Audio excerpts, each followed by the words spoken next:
अब हम आगे का जो कल का बाकी रह गया था उसमें देखेंगे।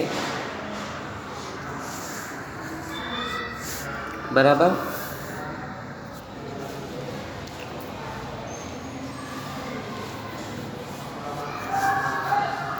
तो किसी भी प्रकार की नोटिस, गस्ती पत्र, विज्ञापन पत्र और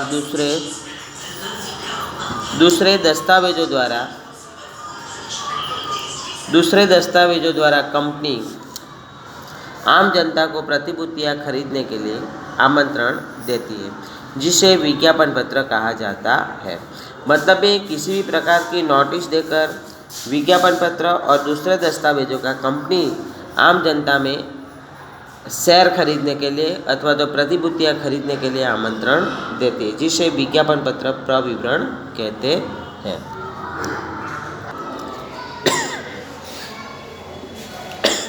सार्वजनिक अभियान की समग्र प्रक्रिया पूरी करने के लिए कंपनी विविध मध्यस्थियों जैसे लीड मैनेजर, रजिस्ट्रार और ट्रांसफ़र एजेंट, निर्गम बैंक, अभिगोपक, depository, credit rating agency, stock exchange, दलाल आदि की मदद लेती है। मतलब कि जब सार्वजनिक अभियान की समग्र प्रक्रिया पूरी होने के बाद कंपनी अलग अलग मध्यस्थियों की मदद लेती है।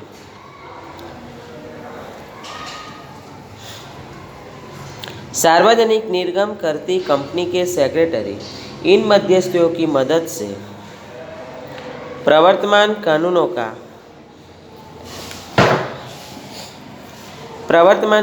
का पालन करके प्रतिभूतियां प्रकाशित करने की समग्र प्रक्रिया पूर्ण करती है।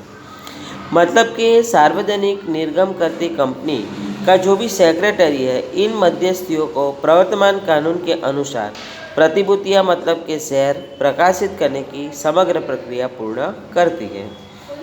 सार्वजनिक निर्गम के लिए प्रविवरण को सेबी की स्वीकृति के बाद की समग्र निर्गम विधि को दो भाग में बांटा जा सकते हैं।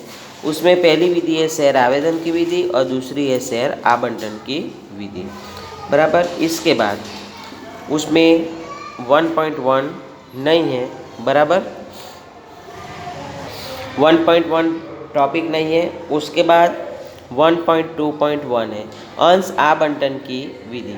सबसे पहले अंश आवंटन का अर्थ। तो अंश आवंटन किसे कहा जाता है?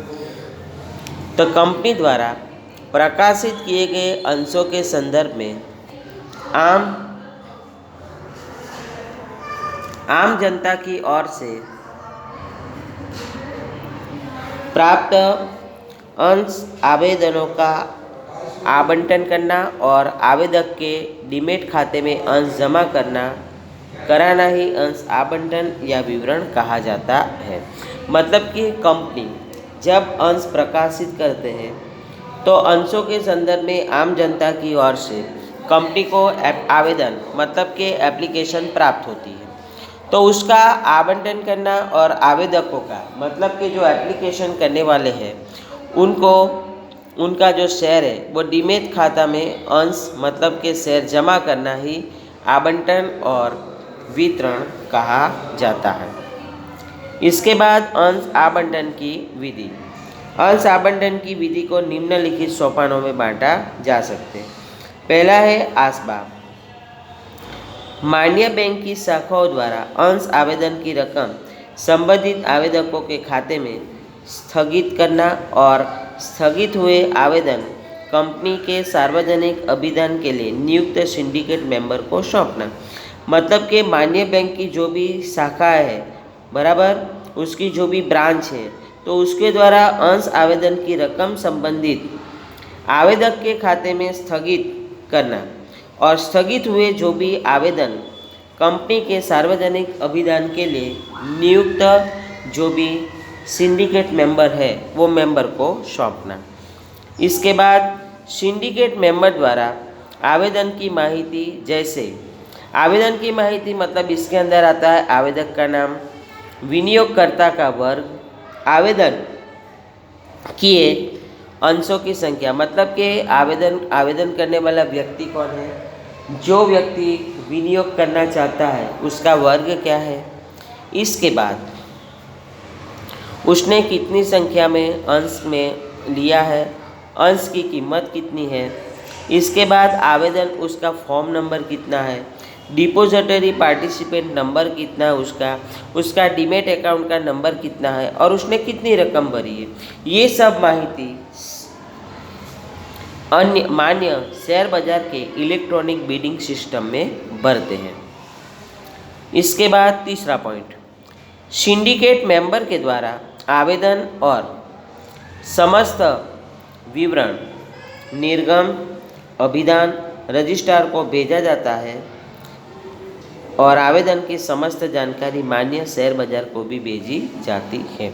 मतलब कि सिंडिकेट मेंबर द्वारा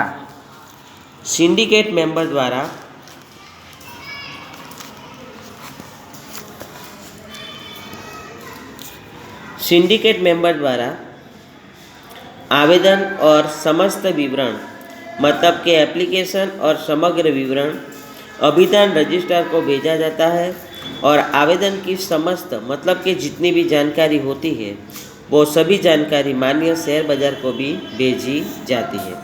इसके बाद चौथा पॉइंट, अभिधान अथवा तो निर्गम रजिस्ट्रार प्राप्त आवेदन को विनियोगकर्ताओं के अलग अलग वर्ग, जैसे कि फुटकर विनियोगकर्ता, मतलब कि रिटेलर, उच्च नेटवर्क धारक विनियोगकर्ता, मतलब जो उच्च नेटवर्क वाले जो विनियोगकर्ता है, जो बड़ी मात्रा में विनियोग करने वाला है वो। इसके बाद विदेशी, मतलब कि विदेशी के विनियोगकर्ता है वो। इसके बाद कंपनी के कर्मचारी। इसके बाद संस्था के विनियोगकर्ता आदि वर्ग में बांटकर उसकी संपूर्ण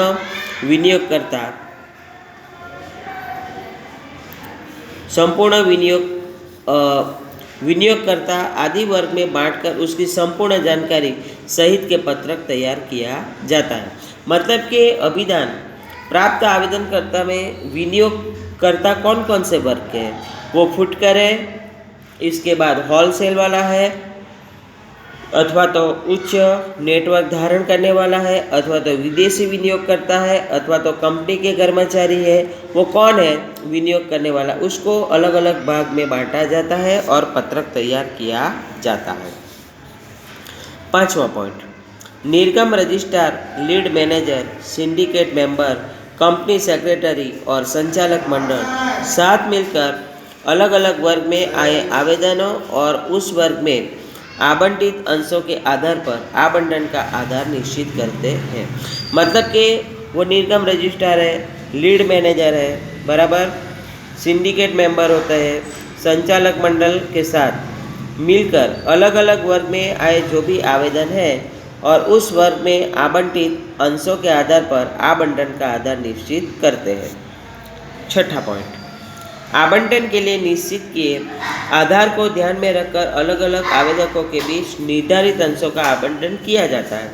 मतलब कि आवंटन के लिए जो भी आधार निश्चित किया गया होता है पहले से, वो आधार के अनुसार अलग अलग आवेदकों के बीच निर्धारित अंशों का आवंटन किया जाता है। सातवां पॉइंट, अभिधान रजिस्ट्रार द्वारा अंश आवंटन का पत्रक तैयार करके मान्य शेयर बाजार, डिपोजिटरी और सेबी को वो भेज दिया जाता है। इसके बाद डिपोजिटरी द्वारा आवेदक के डीमेट खाते में अंश जमा किए जाते हैं। मतलब कि डिपोजिटरी द्वारा कंपलसरी वो डीमेट खाता अंश धारकों को खुलाना पड़ता है और वो डीमेट खाता में अंश जमा किया जाता है। और डिपोजिटरी तथा मान्य शेयर बाजार द्वारा आवेदकों को स्वीकृत हुए या अस्वीकृत हुए शेयरों के बारे में एसएमएस और ईमेल द्वारा जानकारी दी जाती है। मतलब कि आवेदकों को मैसेज किया जाता है अथवा तो ईमेल के द्वारा जानकारी दी जाती है। उनके बाद लीड मैनेजर के द्वारा मान्य शेयर बाजार में शेयर पंजीयन की प्रक्रिया अपनाई जाती है। मतलब कि इसके बाद जो लीड मैनेजर होता है उसके द्वारा मान्य शेयर मार्केट में वो शेयर पंजीयन, मतलब कि रजिस्ट्रेशन की प्रक्रिया अपनाई जाती है। उसके बाद अनियमित अंश आवंटन और अवैधानिक अंश आवंटन अगले वीडियो में हम देखेंगे। ओके।